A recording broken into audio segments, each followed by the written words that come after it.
What up, guys? Now we're going to be concluding the advanced video effects available in Premiere Pro by actually creating an extremely popular effect in the video editing world, and that is the VHS effect. Yes, you can, of course, create a replica VHS effect within Adobe Premiere Pro, and the reason I've chosen this is because there are countless of videos out there on YouTube, on other sites, all exploring how you would do this, and honestly, it's like a trend. It's a very popular effect, and overall, I'm going to walk through how to combine a variety of different methods available to you within Adobe Premiere Pro to create a VHS replica effect. So, without further ado, let's jump into it. Now, I'm going to be using a clip that I used a while ago in this particular course. By all means, if you have it, go ahead and import it. It is this clip of the dancers that we actually organized into that folder called dancers. Now I'm actually going to bring that on, and I'm just going to go ahead and right click and just go ahead and set to frame size, just because I didn't actually set my frame size to 4K, and that's what these clips were actually shot in. They're shot in 4K, but for the sake of my program and not lagging too much while I put this together for you, I've switched it to 1080p. So without further ado, let's actually jump into this. Now the first thing I want to do is actually revisit our wave effect. You guys remember the wave effect? We kind of just threw it on there in the beginning just for kind of a mess around to give an example of effects, but to do that you would go to effects, or obviously effects up here, either one. I'm just going to go ahead and type wave warp. And that's going to be the first key part of this particular exercise right here to create the VHS effect. Let's just go ahead and drag that wave warp onto our clip, and we want to immediately start tweaking the parameters. Now the wave type I want to change to square.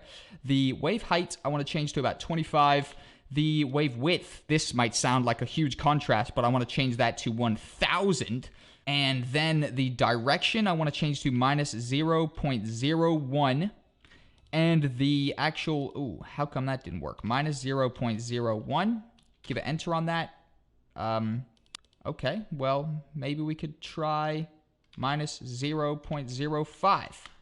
Okay, and now that did minus 0.01. Okay, something's wrong with that. Whatever it is, I'm not too sure. I'm just going to leave that. It did kind of what I wanted to in the end. Then I'm going to go to pinning, turn that none to all edges, and if we actually start giving a play here, you guys can see this has created this kind of glitch effect where it's bringing this glitch up the screen right here. You can clearly see it. Let me just go ahead and replay it, and everything is kind of flying up pretty quickly. So that's the beginning of our glitch effect right there in a nutshell. And I'm actually going to try to do minus 0.05 to see if that would do anything.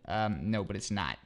Okay, so I'm pretty happy with this. You see the kind of wave going up the screen, almost like a bad signal effect, and that's kind of what this is at first, is kind of like a bad signal effect.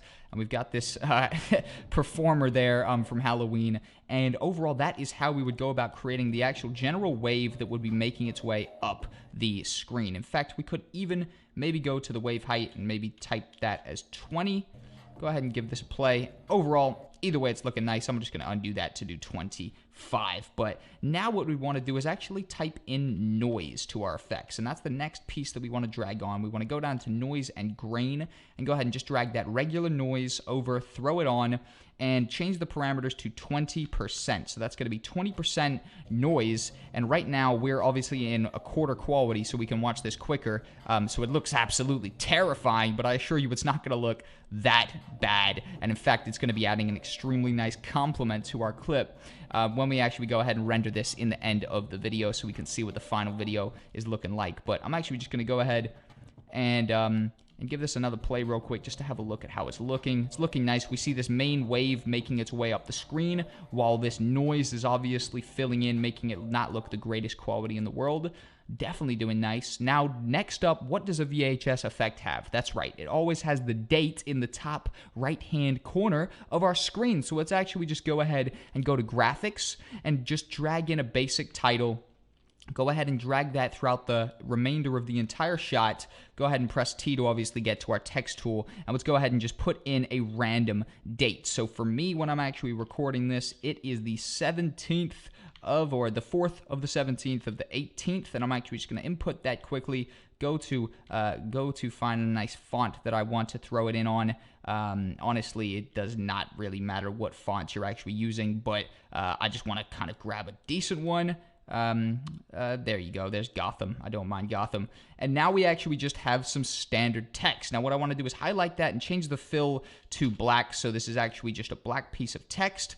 And then what we can actually proceed to do is go up here to the position and just kind of position it up here. Now, obviously, normally we would have it probably about here. However, there's still one crucial part of this effect to do that is going to make sense why we'd want to put the text about here, I'm thinking. Okay, so I'm just going to put it there on a guess, and it will make sense why I'm throwing it there in a second. But first, I want to actually go back to our effects and actually just retype in wave warp, because that text itself needs to have a wave warp on it. We drag that onto the text.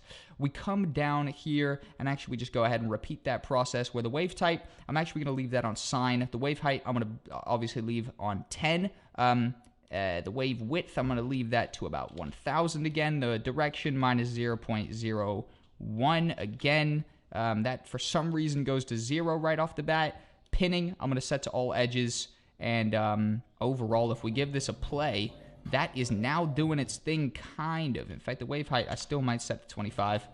And the wave type, actually, I'm going to set that to square as well. So kind of just repeat the exact same effect, basically, or the wave height, actually, I am going to put on 10. But sort of repeat the exact same effect that we just did to the clip below it. And now we will have a piece of text that is essentially glitching out. But you see this kind of jump back to forth effect right there? That's not what we want. That can be a kind of a mess up. In fact, I'm just going to go ahead and bring this down to -1 manually, or to minus 3 maybe we could do.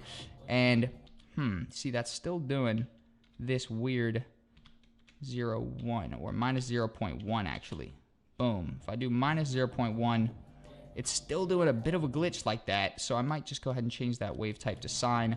Overall, yeah, there we go. Okay, so you just want to kind of polish out that glitch sort of effect. So now it's still waving, but it's still stuck up there on the screen. So now we've actually done that. What I want you guys to do is actually just type in blur, because we want to add a little bit of blur to that text just to make it not as kind of, HD. Because obviously the text shouldn't be perfect HD if the background is all noisy and stuff. So I want to actually throw on a camera blur to this right here, and that has at first glance totally erased it. We want to just go ahead and set the percentage to about 5, or actually that in itself might actually be a little bit too much. Maybe we could set it to about 1. Let's go ahead and throw that on about 1%, or maybe about 2%.